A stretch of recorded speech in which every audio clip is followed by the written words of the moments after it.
Okay, so you're at the podcast. It's the Godward Show. I'm your host, Casey. This is the episode on Aeschylus and the Oresteia. I'm not exactly an expert, but I've read this twice, and at that point you've got to start teaching it or you're not going to learn anymore, so let's try it. The purpose of this video, then, is to give you a sense of the interconnected richness that can be found within the Western literary tradition and artistic tradition. If you think of visual arts as texts, as I think most of us were taught to do at some point along the way, then we can refer to this as an intertextual study. My goal here is to summarize, as clearly as possible, Aeschylus's award-winning trilogy, which won first prize in the 458 BC Dionysian festival in Athens. Now, accompanying the summary, you're going to see some paintings and sculptures depicting the various scenes that are to be found in the original plays by Aeschylus. So what I mean to show you here is that, these three plays, slim though this volume is, inspired centuries and centuries of artistic production, and that, if you don't know these plays, then you can't really access the paintings. Which means you're rootless, right? You're cut off from your own culture.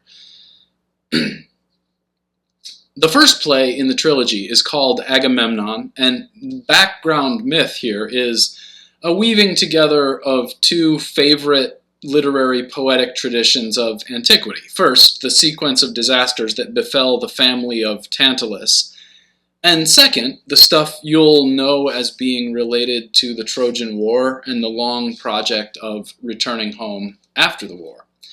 This stuff is the assumed backdrop of the trilogy, and everyone in the audience would have known this stuff in the same way that Americans know of, Adam and Eve or Noah's flood, or if we have to say it, like Spider-Man. Briefly, Tantalus's son, Pelops, had two sons, Atreus and Thyestes. Both wanted to be the rightful heir, both wanted to inherit the throne. Thyestes, perhaps more greedy, certainly more conniving than his brother, seduced Atreus' wife.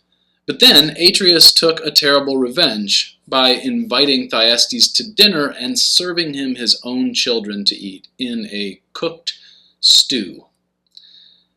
Obviously upset when he found out that he had eaten his children for dinner, Thyestes called down a curse on Atreus and all of his descendants. Now, there's a lot going on here in mythical terms and symbolic terms, and maybe even Aeschylus didn't understand some of the resonance that would come to pile up and sort of become the connotations of this stuff. And I don't understand it all yet, but it seems like this might be the sort of deep psychology of Athens. I do think sometimes there's a collective psychology, right? That is what it would be to be a people. And I think we find that in Athens starting around this time. In very roughly, we might say the same way that Americans are at least told sometimes that America's original sin is slavery. It seems that here in this story of Agamemnon, we kind of get to a window into Athens' own original sin, I guess. And so, what is indicated here? Well, again, something like, a brother betraying his brother, even at the expense of his own relatives, his own brother's children. So basically a betrayal even among those who were supposed to be loyal to one another because of shared blood. Perhaps it's a preservation of a true story, but it's just as likely that this is, a story indicating something like one tribe betraying another, and so on. Because Agamemnon is only 4 or 3 generations removed from Zeus. Okay, anyway, some time passed. Atreus himself had 2 sons, Agamemnon and Menelaus, who became the kings of Mycenae and Sparta, respectively. These two brothers married the sisters Clytemnestra and Helen, daughters of King Tyndareus of Sparta. Now, when the Trojan prince, Paris, or also known as Alexander, visited Menelaus and took Helen away, this is when Agamemnon organized the big pan-Greek effort to retake Helen and destroy Troy. This is the Iliad, right, that I'm talking about. I mean, it would help if you watched my Iliad episode, I guess. There was a weird hang-up at the time, like when Agamemnon was organizing to take all the ships, the 1,000 ships they launched to take Troy. There was a big sort of weird hitch, which was that the winds wouldn't blow because Artemis wanted peace or something, and so Artemis said, the winds won't blow unless you, Agamemnon, kill your own daughter Iphigenia, which, Artemis, the goddess, assumed he would never do, but he did kill his daughter in order that he might defend his honor and get his brother's wife back for the squad, so to speak. So this is all the backdrop of the Oresteia. And you'll remember that the Iliad took about 10 years, right? 10 years, the siege on Troy. So the first play in the trilogy, Agamemnon, begins as Agamemnon himself is returning home from the war. Okay, so the first play begins with Agamemnon returning home after a 10-year war, after he killed his daughter to get into the war. But as he returns home, surprise, his wife is still pissed that her husband killed their daughter. I mean, obviously. But I guess he didn't expect it or something, because Clytemnestra has been waiting these 10 years to get her revenge. And while she was away, she actually cucks her husband by taking up with Aeschylus, who, by the way, is Thyestes' one surviving son. And so their pairing is a perfect hellstorm of revenge, plotting, mixed all together. I know it's hard to follow all this, but as Agamemnon returns victorious from war, bringing home with him, among other spoils, a concubine from Troy, the daughter of Priam, named Cassandra, Aeschylus and Clytemnestra are conspiring to kill both Cassandra and Agamemnon. So this allows them to, after they murder them, this allows them to take control of Mycenae and become tyrants, which means usurpers, or like non-hereditary kings. And that's pretty much it for the first play, for the Agamemnon play. Now, among all this, there are some classic one-liners derived mostly from like the various elements of the chorus, which I hope you remember from some high school AP English class or something. But for example, one of the strophe lines declares, quote, "Zeus, who guided men to think, who has laid it down that wisdom comes alone through suffering. Still there drips in sleep against the heart grief of memory. Against our will temperance comes. From the gods who sit in grandeur, grace is somehow violent." And this is mega psychology, mega theology. It's really interesting. None of it is simple. Though Clytemnestra might sound bad from my summary of her, her speeches make it clear that she believes, at least, that she is justified in avenging her daughter against her murderous husband. I mean, that makes some sense, right? Like, this guy killed his daughter just to get the wind to blow. So, like, yeah, the wife wanted revenge on her behalf. Anyway, as I summarize all this, keep in mind that you're almost totally missing, the beautiful and lyrical nature in which all of it is told. There's so much wisdom and sort of a beauty packed into each of these lines. So, for instance, from one of these, I think it's in the first play, but we have, from Agamemnon, we have the famous paintings of Aeschylus conspiring with Clytemnestra. We have paintings of Agamemnon returning home with Cassandra. We have paintings of the murders, and of some of the background material, of course, including the sacrifice of Iphigenia, and really so much of, the Trojan War stuff, right? We can look at John Collier's 1882 painting of Clytemnestra. 1882, guys, that's relatively recent in historical terms, and there is in this painting a meaningful connection to stories told in Athens in 458 BC. So when you hear the meme, what did conservatives ever conserve? Actually, they were doing quite a good job through the 1880s. I want you to think they conserved, if nothing else, the stories of Aeschylus for 2,500 years. Not bad, I guess. Okay, well, one last note on the first play. It includes a memorable line quoted in Acts chapter 26, where Paul says that he heard God quoting Aeschylus. This can't be. But the line from Aeschylus is, "Kick not the goads, for fear you hit them and be hurt." Like I said, of course, I doubt that God was quoting Aeschylus here, but that does seem to be the first recorded use of that phrase, all the way back in Aeschylus, long before the New Testament was written. So maybe it had just become like a figure of speech by the time Luke was writing Acts.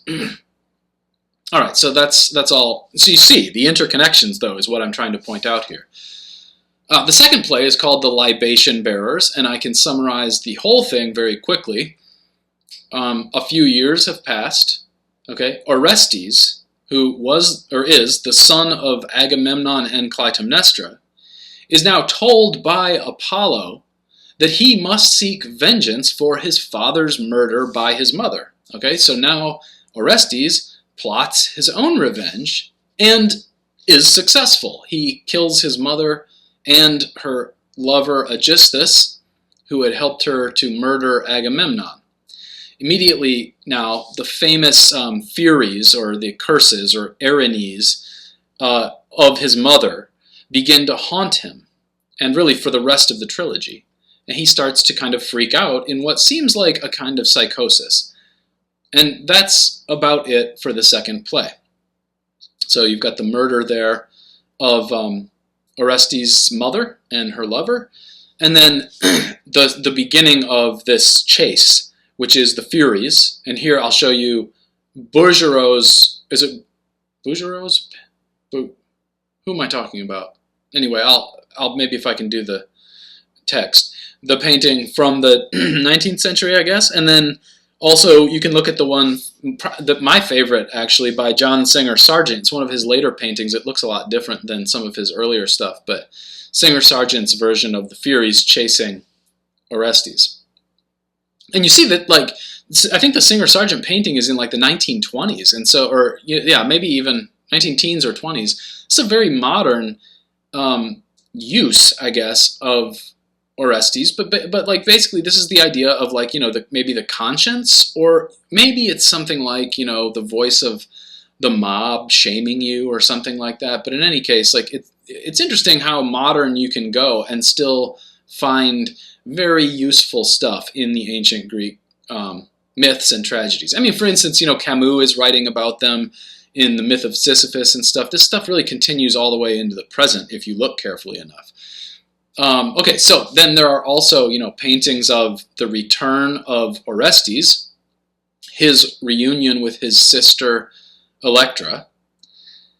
There are also paintings of Orestes disguised in order to pull off his deceptive revenge. These are very much like when Odysseus had to disguise himself also as like a hobo on his return home to pull off his revenge plot. Okay, so that's the Libation Bearers. In the Libation Bearers, the chorus announces some decidedly brutal perspectives about the morality of revenge. For instance, quote, "You must be hard, give no ground to win home."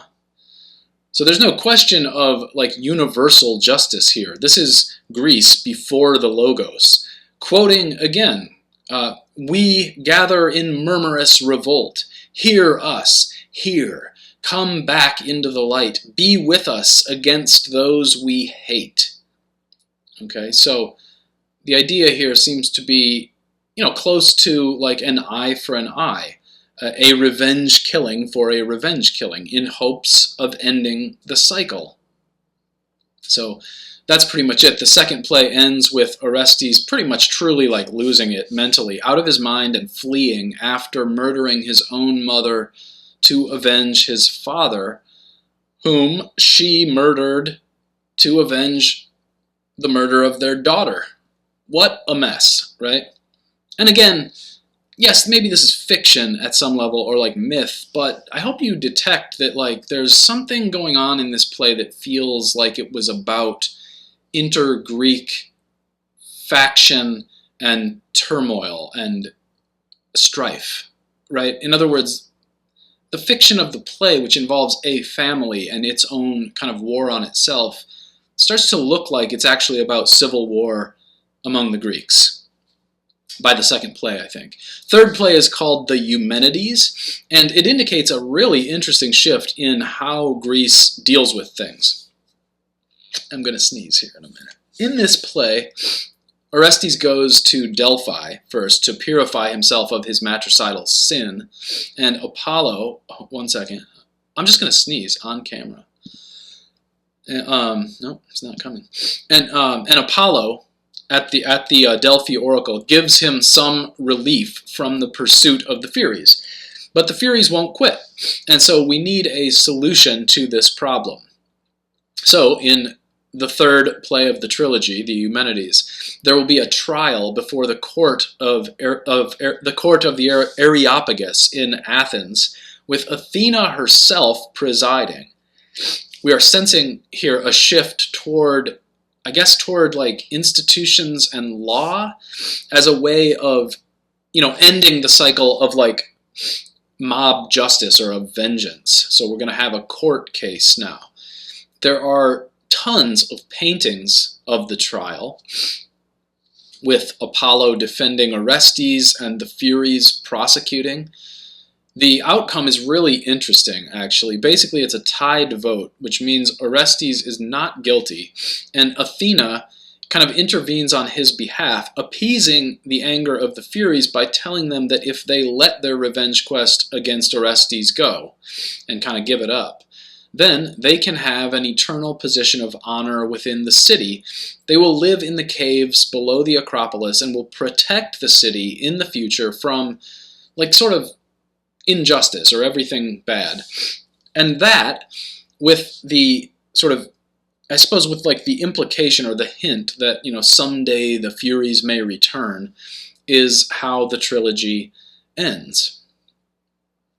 Now, the questions of the third play are really interesting. You have the gods closing over the question of what a just outcome would be. The chorus leader, who, by the way, in the third play is the leader of the Furies at this point, accuses Apollo himself of being an accessory to the murder, since he told Orestes to kill his own mother.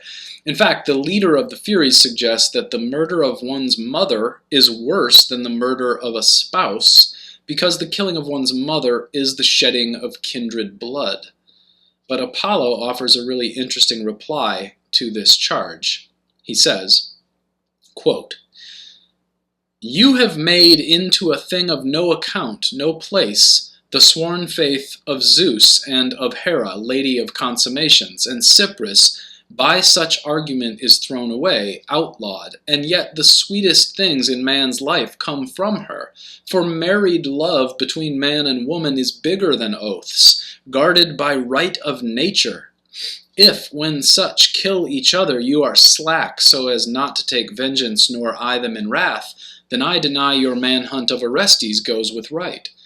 I see that one cause moves you to strong rage, but on the other, you clearly are unmoved to act." So this reminds me of like Republican Democrat fighting, where there's always the calling out of hypocrisy. Like you said you cared about, I don't know, private property, but then when they broke into this kind of store, you didn't count it or something. And it's like, okay, that's never going to work as an argument, but it has a kind of logic to it. And so that's where Apollo starts the argument. Part of his point here, I think, is that marriage is a sacred bond, a bond as sacred as blood, and just as natural. The entire chorus, now composed of Furies, doubles down. By the way, I definitely picture the Furies as being like schoolmarmish women, to be honest. Maybe because of the paintings, but it seems that's what they are. They say, in response to Apollo, quote, "We conspire to steer men's lives. We hold we are straight and just. If a man can spread his hands and show they are clean, no wrath of ours shall lurk for him." So I think what this is, like this is the mob, that calls for justice whenever like anybody does anything wrong. So it seems the mob really thinks that the cycle of killing needs to continue so that justice is not ignored. A few lines later, they even say, more to the point, quote, "In pure white robes I have no interest and no portion." In other words, as long as you're perfect, the Furies, the schoolmarms, I dare say the woke acolytes, won't come after you. And these Furies, it turns out, are the new force in Athens, as Athena herself notes when she first meets them. Quote, "And now I see upon this land a strange new company, which, though it brings no terror to my eyes, brings still wonder. Who are you?" And there's a great back and forth between Athena, sort of, I guess, like representing the old guard, and this new, seemingly revolutionary new moral outlook that has descended on Athens. Actually, listen to page 139 in here. So this is the conversation between Athena and the Furies. The Furies are the chorus here, so I may say chorus or chorus leader. So Athena says, let's see, where is the place, then, where the killer's flight shall end? The chorus leader says, "A place where happiness is never more allowed." Athena, "Is he one? Do you blast him to this kind of flight?" Speaking of Orestes. "Yes, he murdered his mother by deliberate choice." And Athena says, "Not by compulsion, nor fear of someone's wrath?" And the chorus leader says, "Where is the spur to justify man's matricide?" And Athena says, "Here are two sides and only half an argument." And the chorus leader responds, "He is unwilling to give or to accept an oath." And Athena says, "You wish to be called righteous rather than act right." Isn't that a great line? Chorus leader goes, "How so? From your wealth of your wisdom explain." And she says, "Wrong must not win merely by oaths." And so the chorus leader says, "Well, then examine him yourself." Okay, so then she goes, "You turn authority over to me," and they go, "Yes." Okay, so they're okay with Athena's authority. She then goes on to sort of interrogate Orestes himself, and I mean, it's a really interesting section where Orestes turns to Apollo, and he basically makes Apollo bear witness on his behalf, or actually he sort of says, "Bear witness, either for me or against me." He rests his case, Orestes does, on the idea that he was just doing as the god directed him. And that's an interesting defense, right? To say, like, basically, I just did what Apollo told me, how can that be wrong? So, I mean, you can compare this to Abraham listening to God and intending to kill Isaac. He acted because God told him to. Okay, but then Orestes says to Apollo, to the very God who directed him to kill his mother, quote, "Yours to bear witness now, Apollo, and expound the case for me, if I was right to cut her down. I will not deny I did this thing, because I did do it. But was the bloodshed right or not? Decide and answer." End quote. This is very interesting stuff in terms of like criminal justice, free will, theology, etc. After the two sides state their cases, there are some interesting moments where they sort of exchange like threats about what will happen if the case doesn't go their way. This reminds me of like what's his name, like whoever, Ben Affleck or somebody saying he's going to leave the United States if Trump gets reelected or whatever. It's kind of crybaby stuff. The leader of the Furies says, I give you counsel by no means to disregard this company. We can be a weight to crush your land. So this is the angry mob demanding justice. And Apollo replies, I speak too. I command you to fear and not make void the yield of oracles from Zeus and me. In other words, telling the jury and the people of Athens, do not neglect tradition and divinity to try to make justice happen. Well, Athena decides the case in favor of Apollo and Orestes, acquitting Orestes of the crime of matricide. Hold on, there was one more section I wanted to read to you there. Oh, yeah, it's the part where Athena actually speaks directly to, let's see, what lines are that? To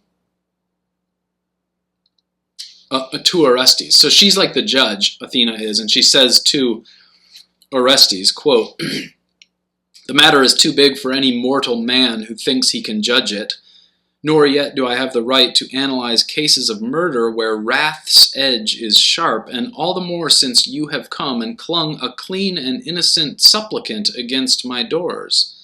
You bring no harm to my city. Right? Pausing. Because he's not going to kill anybody else. He just had to do that one revenge murder to kill his mom for killing his dad. So she says, you bring no harm to my city. I respect your rights, she says. Yet these two, pointing to the Furies, have their work. We cannot brush them aside, and if this action so runs that they fail to win, the venom of their resolution will return to infect the soil and sicken all my land to death. Here is dilemma. Whether I let them stay or drive them off, it is a hard course and will hurt. Kind of end that quote. I mean, this does make me think of like something like the Black Lives Matter stuff. It's like they're screaming for justice. The conservatives are like, this is a cult. It's trying to take over everything. This is not going to end well or something. And if you are the sovereign, you're trying to figure out basically like how to appease both sides, and it's going to be rough one way or another. Anyway, Athena decides in favor of Orestes, which would be, I guess, the conservative side in the sense that she sides with Apollo, with the tradition of the gods and their sovereignty. And so they freak out. They basically start to riot and like loot from a CVS and everything. And she goes, no, you are not dishonored. You are goddesses. Do not in too much anger make this place of mortal men uninhabitable. I have Zeus behind me. Be reasonable, and do not from a reckless mouth cast on the land spells that will ruin everything which might bear fruit. No, put to sleep the bitter strength in the black wave, and live with me and share my pride of worship. And then a bit later, Athena says, in this place, that is in Athens, in Greece, that I haunt, do not inflict your bloody stimulus to twist the inward hearts of young men. No, let our wars range outward. End quote. Isn't that awesome? So she's basically saying, no civil wars, okay? She goes on to make the deal with them that they'll get to live under the homes of Athens forever and have an honored spot in the city. But wow, I mean, here Athens almost went into a terminal civil war death spiral, but pulled out of it at the last moment. The summation of Athena's deal is that, quote, no household shall be prosperous without your will, she says to the Furies. So ultimately, like, this kind of Furies, the moral judgment of the Furies, the woke agenda as I'm interpreting it, does retain a say, but they will not escalate to the level of civil war. And there are these very elegant and pithy concluding remarks from various chorus members as the story wraps up. For example, quote, civil war fattening on men's ruin shall not thunder in our city. And then further on, let them render grace for grace. Let love be their common will. Let them hate with a single heart. Isn't that a great line? Okay, so if I haven't plugged it in already, I'm probably going to plug in a quote from Hubert Dreyfus on all this. Dreyfus is great. His 8-hour lecture on the Aeschylus trilogy is really worth watching. Maybe after you listen to this, you'd have enough background to listen to his lectures. Anyway, I gotta say, here, it seems to me in all this, in the end of it, at the end of the Eumenides with like Athena making the deal with the Furies, there really is something very relevant for 2021 sort of going on in the story. You know, the polis manages to make a deal between its raging factions.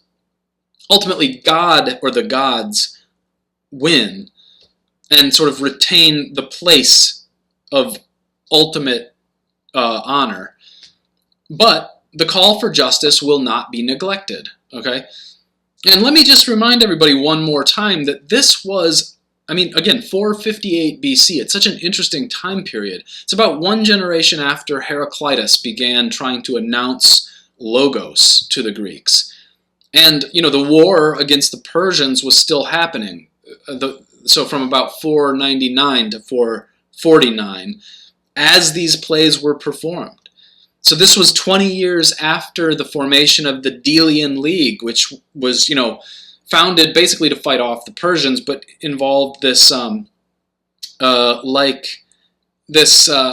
conglomeration, this confederation forming of various Greek city-states, all kind of under the leadership of Athens. And so the idea here is, you know, we must be together as Greeks, okay? We cannot afford the infighting. Faction will ruin us. The very last lines of the third play, of the whole trilogy, end like this, quote, "There shall be peace forever between these people of Pallas," that is Athens, "and their guests. Zeus, the all-seeing, joined with destiny to confirm it. Singing all, follow our footsteps." Okay? So at the end of this, there's this kind of moralized vision of cooperation. It is not infinite cooperation, because they're still at war with the Persians, but this is to say, you know, no more brother wars, basically. Like, that's the idea at the end of the Oresteia. And I'll try to play, if I can find it, the part where Hubert Dreyfus just says, like, this represents a self-aware formation of an identity for the Athenians at this period in history. It's like they watched this play and they were very hyper, like meta, self-aware that this play was about them at that time and their own sort of political, social struggles and their own identity as a people, which maybe had been not totally clear until that point, but like in this play they felt like this is us, this is our epic, like we have who we are now in Aeschylus' play. As I said, he won, I mean, I think Aeschylus won awards every other year or something during most of his adult life, but he won the big award that year at the Festival of Dionysus. Everyone saw this play, and it would be, you know, it was performed for probably centuries after that, and it was one of only like, you know, 7 or something texts preserved all the way through, you know, the transformation to Christianity and into the medieval period. And like we have, that's why we have the manuscript now, because people sort of understood that it was somehow related to what was going on with like the coming of Logos and like ending this intertribal strife. That's pretty much the best I can do for Aeschylus. If you've got suggestions, I mean, I've only read it twice. I haven't read the critical stuff. I'm sure I missed, major themes here and there. But it's like, this is only, what is it? It's a quick 150 pages. I do recommend, because this is the Lattimore edited version. So if you're looking to read some Aeschylus, this is top-notch stuff. I would say get into it. Do the Patreon thing. I mean, pay me to do this excellent podcast. But maybe more important than that, like, how are we stuck at 220 subs? I mean, I don't know what to do here. It's like, do I have to, like, I did invite Shakira to join me on the next episode, because Shakira was tweeting something about finishing a course on philosophy and had some thoughts about Plato. It would be so cool if Shakira comes on. I mean, I could ask her about my favorite song all time by Shakira was this one called Underneath My Skin. Or no, Underneath My Clothes, I believe it's called. And we could ask her about, like, the self and Plato's forms and the eternal realm versus the realm of the material and the illusion and stuff. That might do it, you guys. That might get us up there with what's his name, Jordan Peterson and other hucksters. So that's the goal. Thanks for watching this one. Tune in next time for what should we do next time? Probably Bartleby. I've been meaning to do the Bartleby stuff. Polybius is coming soon, and then I don't know, maybe some other stuff after that. But we're gonna keep going, make it to episode 100 for sure, unless the financial system crashes totally and civilization ends, and we are thrown once again into 1,000 years of suffering and strife because people couldn't get along. See you next time.